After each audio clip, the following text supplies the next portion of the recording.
Well, hello there and Happy New Year.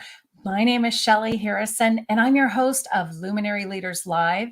And today my guest next to me, you'll see Michael Barton. I'm very excited to talk to Michael. He and I met on LinkedIn just through, communication. We've had Zoom meetings and you are going to adore him. He is a very talented and very educated young man. So Michael, I want to welcome you to the show. How are you? I'm very good. Thank you very much for having me, Shelley. Yeah, I'm doing well, thank you.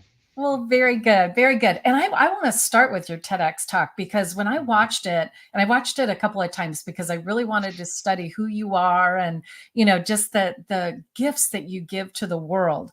And your TEDx talk at the end, I thought it was genius when you put your wallet in your mouth and you said money where your mouth is. So, the TEDx talk, tell us about it and, what was that experience like and how did it impact your life?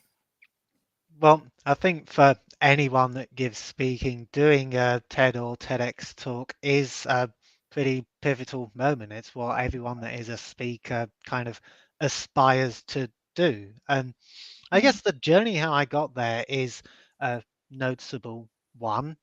So I started speaking to other people when I was 18 years old, so my final year of school before going into university, sharing my experiences of being autistic and going through the education system with other people, because back then there were very few people who had lived experience of autism who were Yeah. giving talks about it. And that's kind of been a running theme ever since I was 18 years old, just Mm. increasing my presence online and going to the autism show in the UK, one of the largest autism specific events Oh, in Europe, probably, who wow. a show dedicated to autistic people, encouraging knowledge about autism and how to support us. So yeah, I've been giving talks for over a decade now. I also give talks virtually as well. So no matter where you are in the world, you're welcome to invite me to come and speak for you.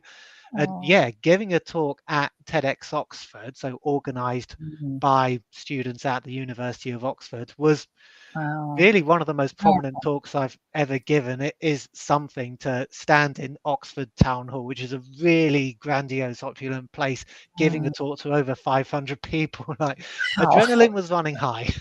I bet. And you had conducted yourself in such just a wonderful way because you're the words that came out, you could just tell you're so passionate about the topic and, having, being autistic. And I kind of shared with you backstage that, my daughter is a certified behavioral technician who is a trainer and she's been working with, individuals and young kiddos. She calls them kiddos for many years and she loves the work and she's very passionate about what she does and with autism there are so many different degrees of being on the spectrum and for you share a little bit about Michael. I know the story kind of going back to when you were born and like into 2 years where your parents at that time knew there was something unique about you. Yes, so well, my journey, as I said, started when I was born, but my parents realized that I was different because, well, I was non-verbal until I Yeah. was 2 years old, which is quite a bit later than most children. I mean, one of Yeah. the features of autism you'll see in the diagnostic criteria as well, delayed speech, in Mm, that yeah. it wasn't so much that I wasn't understanding the world around me, which is a common misconception, but just my ability to vocalize that was, as I said, as a young child, that ability was delayed. And specifically using the word delayed because by the time I was diagnosed as autistic aged 7, I Hmm. my language skills had caught up and I was as verbal and articulate as any other 7-year-old. I mean, obviously since then, having continued to practice talking and the fact that I give talks now Yeah. certainly helps me to be articulate as well. But it is Yeah. just, as I said, knowing about autism and knowing that autism is a developmental condition. Just because we don't have certain skills at a young age doesn't mean that those skills cannot develop. Right, that's right. Yeah, and and when I look at what you've accomplished, I mean, it's extraordinary. You have a degree in physics, you've given a TED Talk, you're an author. I mean, you're unstoppable when it comes to, what your capabilities are. And even in your TED Talk, you'd mentioned, you know, people shouldn't focus on where what autistic people can't do. They should focus on what they can do and what they're capable of. I entirely agree. Absolutely. I mean, one of the reasons people focus a lot on the negative aspects, the things which you need more work on, is because autism is defined by the things that we can't do. It's defined by the fact that our social skills are delayed and that we need extra, often explicit help when it comes to understanding the social world around us. And I mean, Yeah, can you really blame us in a sense that if you think about the social world in detail, we live in a very complex matrix that is we interacting do. with other people. And then you've Mhm. got so many other variables like different groups, different types of people, even speaking to people in different countries and with different Yeah, cultures. There's so many facets and variables and everything which the neurotypical or normal brain is wired to be able to develop those connections very quickly compared to autistic people. And it's something that we find more difficult to understand. The analogy that I use is that most people see social skills as a soft skill. It's something that you can pick up and you're kind of good at no matter what. yeah. But with Mhm. autistic people, I see it as a hard skill. It's something like Yeah, learning to drive or playing a musical instrument or particular sport where you have to yeah, explicitly learn all of the details and put them together and then just keep practicing it on a day-to-day basis. I mean, right. they say it takes 10,000 hours of conscious practice to My master a specific skill. wow. That's a lot of hours. Yeah. Yep. And kind of going back to what you were saying, socially, I mean, I know myself too. I mean, I grew up very shy and, I'm uh the type of person where when I get in a group of people, I kind of shut down. And a lot of people find that, we're what? I'm not shy when it comes to, like what we're doing here. We're live and, being one-on-one with people. But when I get in a room of filled with people, I clam up. So I can only imagine what it's like, with those that are autistic and other, socially kind of challenges that they find are difficult in a setting of a lot of people like what you had mentioned and even talking with people from other countries. Yeah, imagine those difficult group situations that you just talked about. Imagine if you felt like that in every single social Oh, interaction that you wow. had every day. Hmm. That's something that's pretty powerful when you say it like that because, autism is something that I think a lot of people, they know about it, but they don't know how to handle it. What are some of those things that, you know, like for example, if you're out in a social setting, Mhm. what advice would you give to people that can help them to better understand autism and maybe how to, how to manage or handle an interaction. So I'm going to approach this from two angles. Firstly, for Okay. everybody else, and secondly, what autistic people can do to help better manage these situations. If Yeah. you are not autistic, what I suggest is just having that extra layer of compassion and understanding. Mhm. Sometimes we need a bit more time to interpret social situations. It can be very overwhelming and daunting, and we don't necessarily understand all the intricate social rules. So it can be very overwhelming and very demanding for us to be in that situation in the first place. So one of the best things I'd suggest is giving us that extra time, having that compassion and understanding, which doesn't cost anything.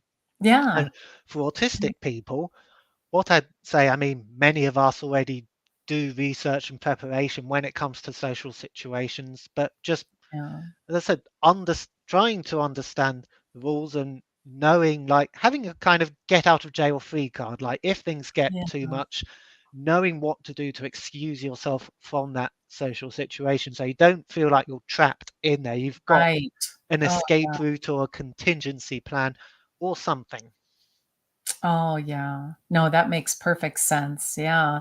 And, I also want to talk about, you have a degree in physics, and there are people that, that are out there that are either struggling to, get themselves to college and, did get a degree. But what was it that intrigued you about physics that, congratulations on your degree, and share with us, Michael, a little bit about that.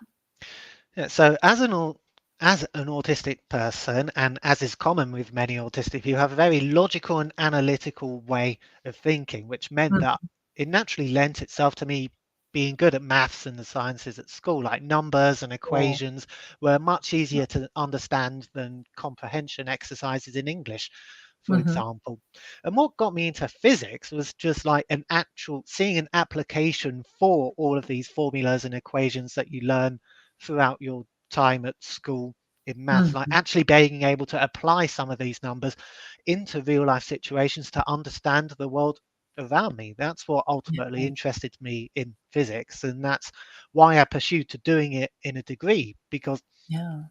in my experience, things have got better. I've been able to manage my world better as I have got older through not only Oh. more experience of the world, but as you go through the education system, you're able to get that much more specialist. Like when I was Mhm. able to drop English, which I really didn't like at school, well, I did so. And then when I go to my a levels, which you do when you're 18 years old in the Mhm. UK. I was doing maths and physics, again, very much aligned to my logical and analytical way of thinking. And then Yeah. doing a physics degree, again, using my strengths to my advantage and following the modules which I found the most interesting.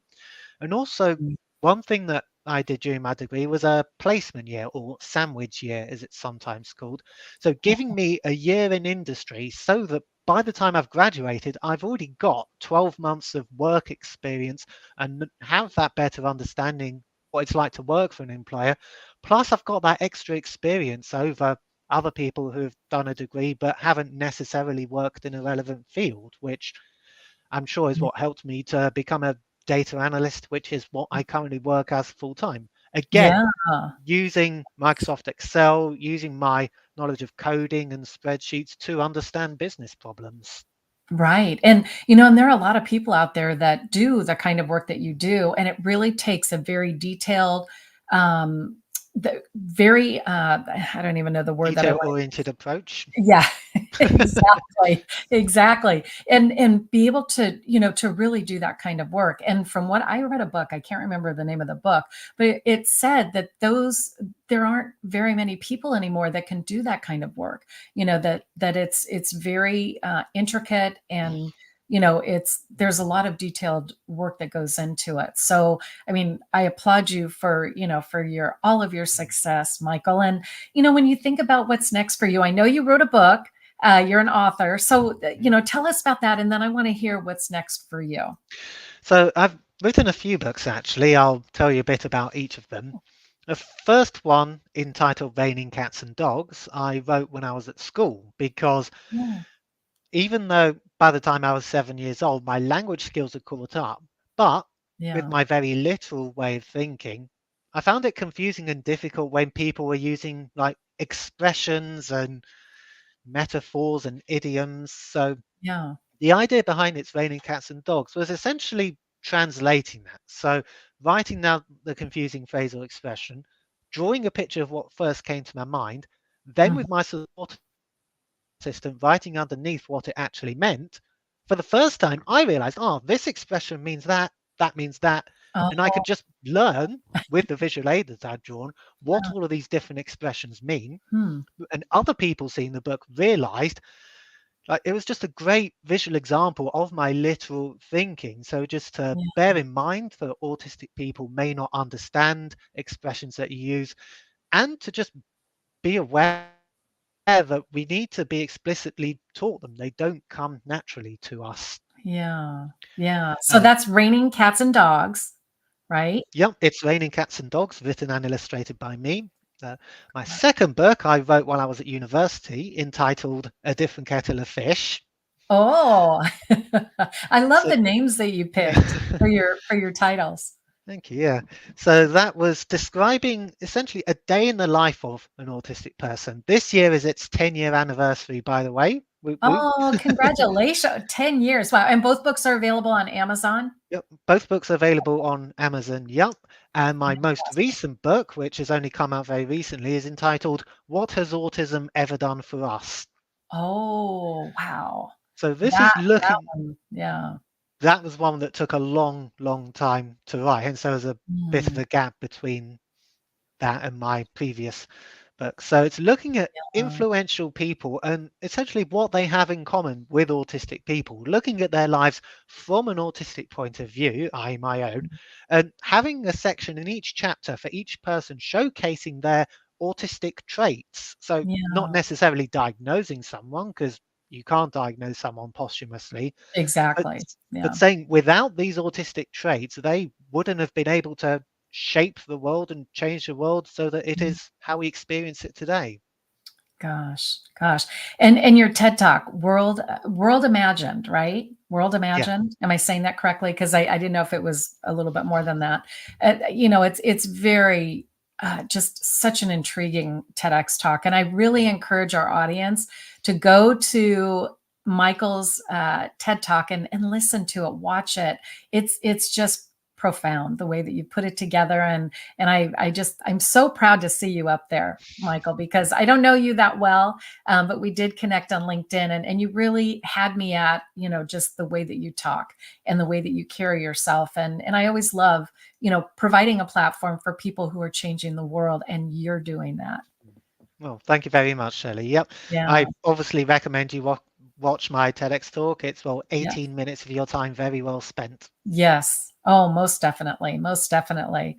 Well, Michael, again, it's been wonderful having you on the show. And this was our first episode of the year. So you kicked off 2024 for Luminary Leaders Live. And what a way to have a great first guest of the year.